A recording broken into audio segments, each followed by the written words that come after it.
Good evening. My name is Ajuri Ngilali, and you are most welcome to Africa's Future Leaders.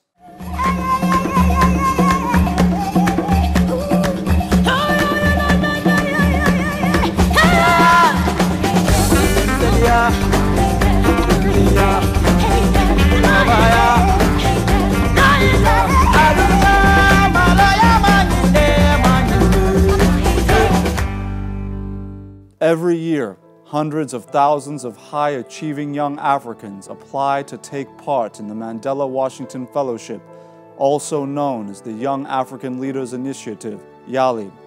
While grassroots impact and servant leadership are prioritized above access to official authority and political power, the true strength of young African leaders is in the strength of numbers. Common amongst the young leaders is the recognition that their impact is commensurate with their ability to network with others and to work together to achieve common objectives. On this edition of the program, we take you to Nairobi, Kenya, where several distinguished young African leaders convened a regional summit. As we go into the regional conference proceedings, we are excited to share the insights, stories, and perspectives of these young African leaders as they sit down with us.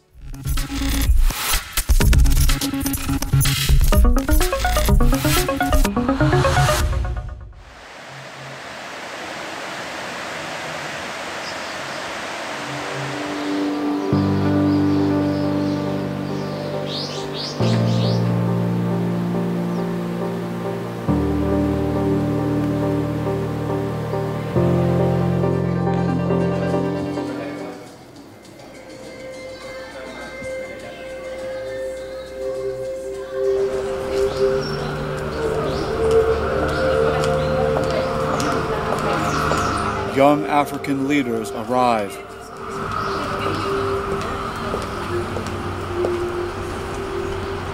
Okay, yeah, sure, yeah.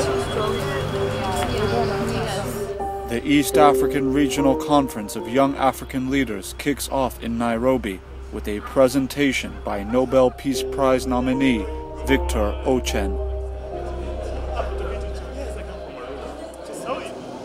I'm indeed humbled and honored to be standing in front of the YALI members. I wish you could imagine how many times I applied and I was never taken up now. I am not jealous, I want for you. Ladies and gentlemen, although you would want to be a seed for change in the continent, know that it will be personal at some point. And when it gets personal, it gets more complicated. I experienced this myself. Having been born and raised in northern Uganda,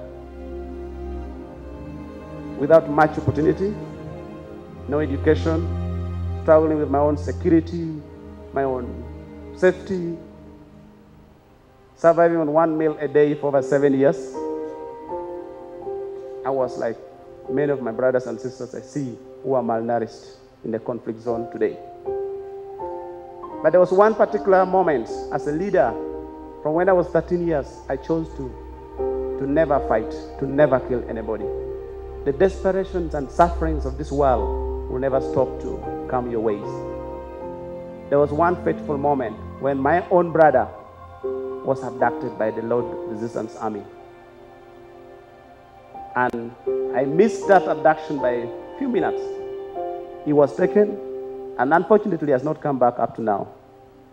He's one of the tens of thousands of northern Ugandan children who have taken, and they have never been accounted for. But to put that aside, as I was doing my work to work and empower young people, mobilize them to build peace, talk about love, solidarity, and all that, there was one particular moment when I was doing counseling in a community. I met a young man, and this young man told me a story, how he has lived in captivity and what he did in captivity. And he explained one particular moment when he was operating in my home area. This young man went on to tell me a story of how he conducted an abduction. He didn't know he was talking about my own brother, how he abducted my own brother. I said it on that sometimes it comes personal. You encounter your own, could be, should have been enemy. But what do? This is what you are going to face in the society. It will be personal at some point, but what do? You might do, and what did you do? I looked at the young man, told me the story. I was freaking in my heart. He said, my brother is missing. You're explaining to me how you have abducted my own brother. As he told the story, I couldn't finish the story. I said, can we cut this story? And they walked home. I drove home, reached home. I wanted to talk to my father. I just found no strength to tell him. I wanted to talk to my twin brother. No, I just went straight to the house.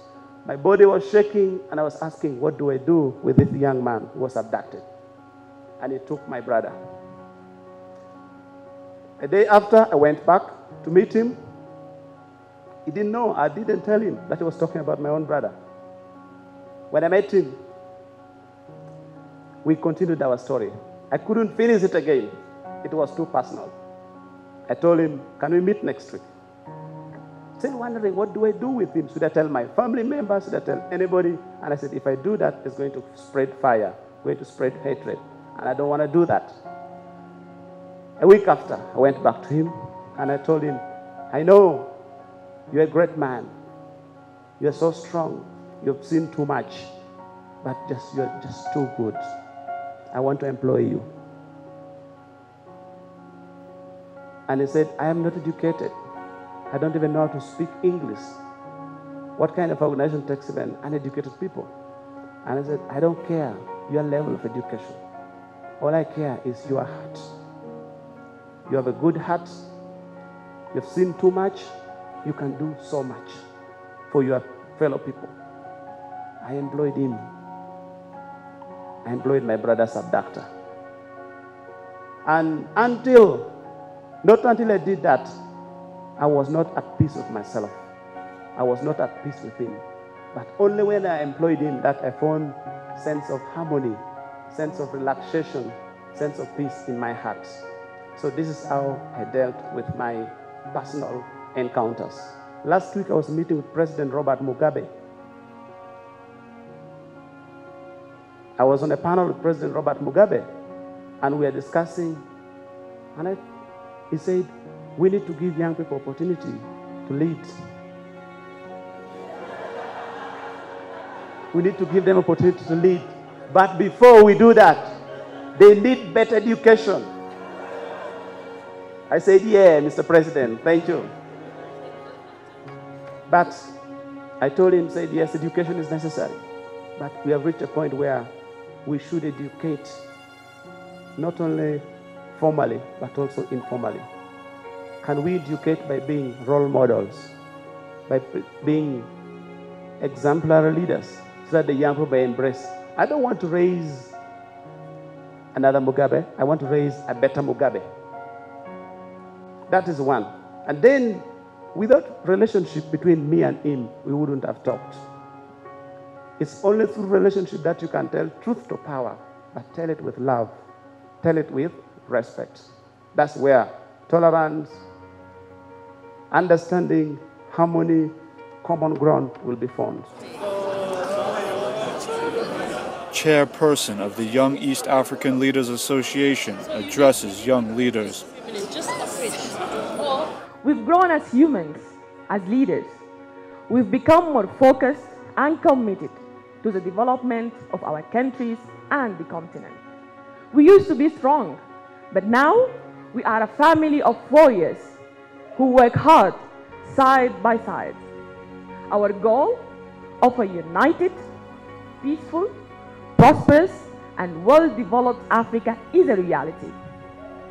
As we, the young leaders, be connected to our passion, our hopes and dreams have triumphed over hardships and obstacles. During our time in the different institutes of the United States, We shared precious moments that we will cherish in our hearts for the rest of our lives. We inspired each other by the amazing work that everyone is doing back in their countries. From those who are fighting violence against women, to those who risk their lives in conflict zones, working tirelessly on reconciliation and peace building, to the entrepreneurs who are building innovative, sustainable solutions every single day.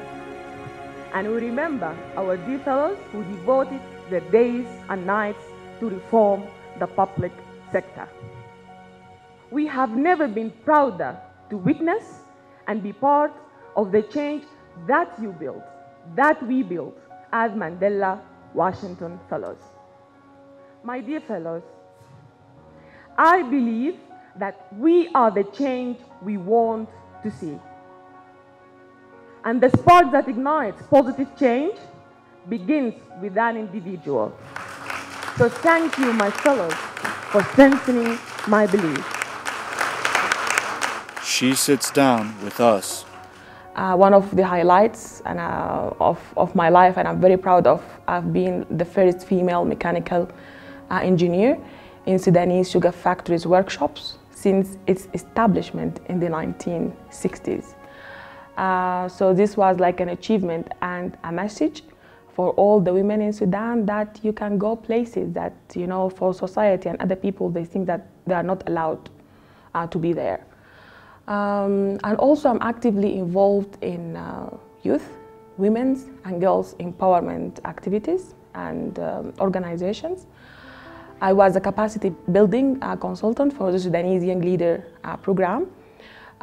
We train young Sudanese between the age of 18 and 30 on different topics like leadership, community mobilization, community engagement, to have more actively leaders and to take the journey, you know, in developing Sudan. After the rally, I started my own initiative, It's Sisters.